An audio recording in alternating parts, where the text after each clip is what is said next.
ganun pala ang pakiramdam kapag personal mo or malapitan mo makikita ang mga missile na sumasabog sa taas. Dahil naka-break time ako ngayong hapon dito mga around 3:35 PM dito sa Dubai or sa Nadalhamar area, biglang may isang sumabog sa taas at yung pinto ko na para bang may sumipa.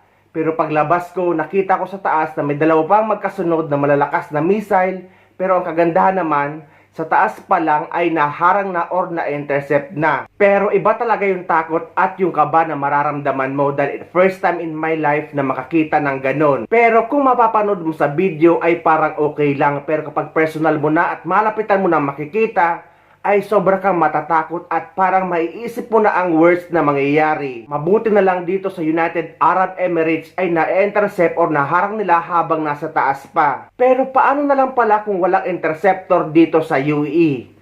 Maraming madadamay na mga residential or mga bahay na hindi naman kasali sa gulo. Kaya naisip ko tuloy paano na lang ang Pilipinas na napakaraming US base kapag ganito or napasok sa ganitong sitwasyon. Ngayon nga sa kasalukuyan ay nangangamoy pampulbura dyan sa labas. Dahil nga sobrang malapitan mo makikita at talagang guyumayanig ang lupa. Talagang matatakot ka guys. So ingat-ingat na lang tayo mga kababayan dito sa Middle East at lalong-lalo na dito sa UAE.